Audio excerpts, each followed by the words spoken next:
high concentration of greenhouse gases is already affecting people in many parts of the world, like in South America. Less but more unpredictable rainfall and new pests affect farming. And with increased global warming, tropical glaciers are rapidly retreating, which will result in a lack of water for millions of people in major metropolitan areas. And these are just a few signs of climate change.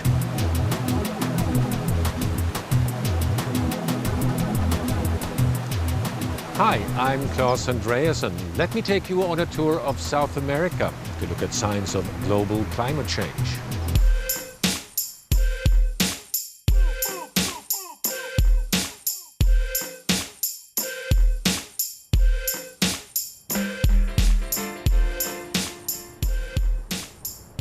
Well, I think the most alarming signs are what is happening with the glaciers and the supply of water, and the potential impact on the supply of water. I think also the increase in temperature definitely will make an impact. Water will impact all human activity. Increased temperature will also change the patterns of vegetation, of where we can harvest things, where we can plant things. Although most countries in South America can already see the signs of climate change, they don't emit very much greenhouse gases themselves. Bolivia and Peru are, for instance, responsible for less than 0.5% of the world's emissions each. But a majority of those emissions comes from deforestation. In Bolivia, a stunning 300,000 hectares of rainforest is cut down every year for logging, mining, to make room for soybeans or grazing cattle. According to the United Nations, about 1/5 of all greenhouse gases in the atmosphere is a direct result of deforestation.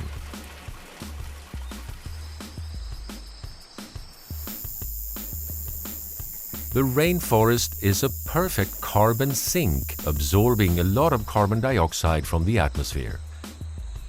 But as the temperature rises, the Amazon will also get drier. And this can lead to more violent wildfires, which in turn will release even more warming agents into the atmosphere.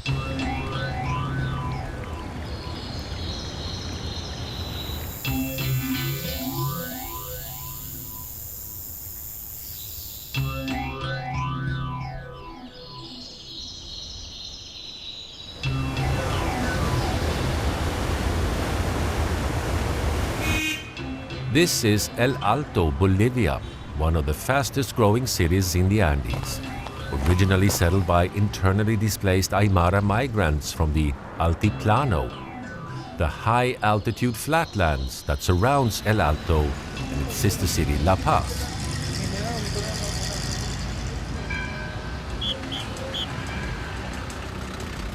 With rising temperatures, many of the tropical glaciers in nearby mountains are rapidly disappearing.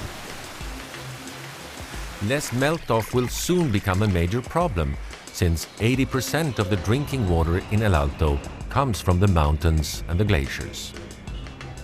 O sea, nosotros no podemos evitar que en los próximos 10, 15 años perdamos gran parte de los glaciales, por más que implementemos medidas para el control de la emisión de carbono, de gases contaminantes, restricción en el uso de vehículos o normas más rígidas para la industria. O sea, para controlar todos los gases que emitimos, es tan poco lo que Bolivia emite que aunque los controlemos todo y sea el mejor programa del mundo, no pasa a ser un 0,02% de impacto con relación a los glaciales.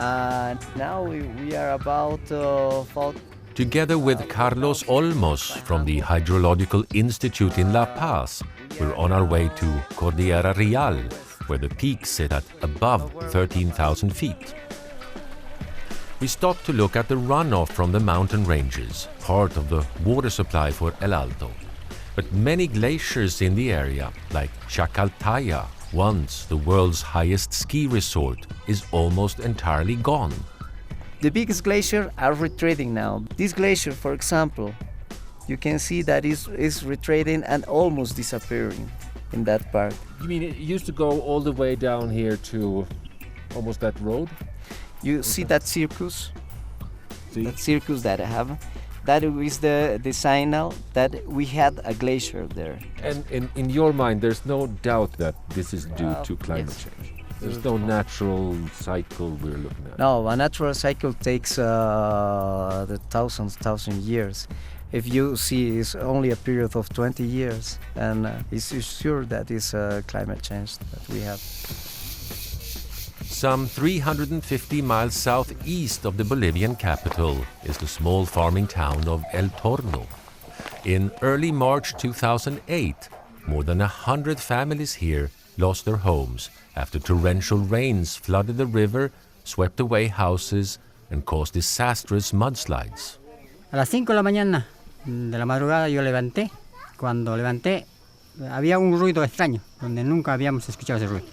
Pero resulta que había un ruido aquí, sonaba como un huracán. Pero cuando empezó, salí al patio, empezaron los árboles así, moverse y empezaron a caerse y después rodar así. Y no sabíamos qué hacer, escapar, sacar nuestras cosas. En ese momento, por lo menos una media hora, me perdí de memoria. En El Torno yo vivo hace 25 años que no ha habido ningún deslizamiento. According to Bolivian civil defense authorities, that year alone, intense rains, floods, and mudslides left 70 people dead and more than 100,000 homeless.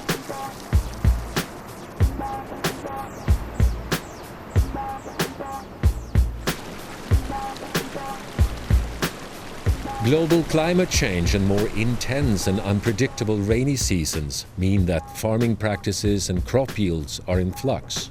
5 hours east of Lima, the capital of Peru, is the village of Quilcas. The first thing that everybody has noticed is that because of the rising temperatures, they've been able to grow their crops at a higher altitude. Now, potatoes have moved up, I think, all over Peru. And amazingly, it's growing now at 4,200, which is unheard of.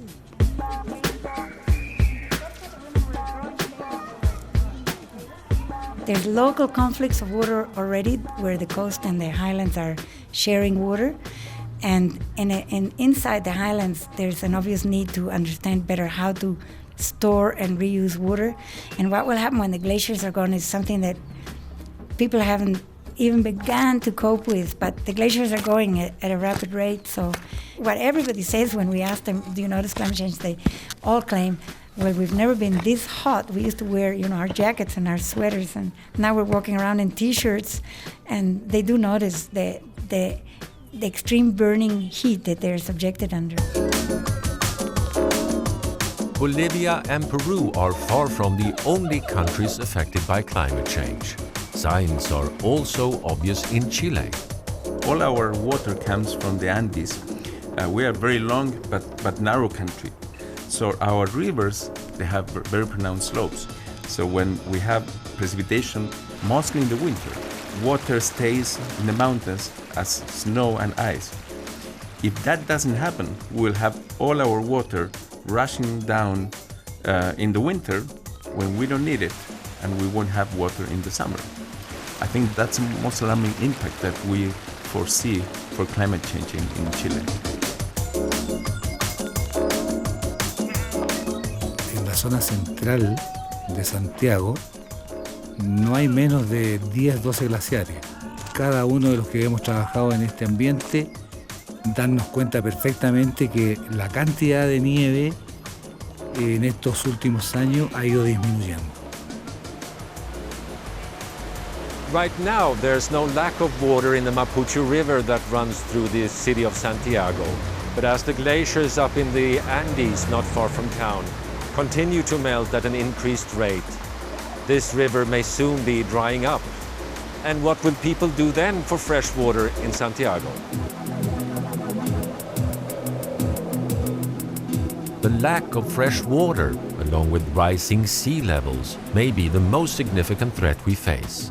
Add to that a decline in food production and a spread of new and more devastating diseases, and you have some of the signs of a changing climate. Thank you for joining me. I'm Claes Andreasen for Excesso Visión.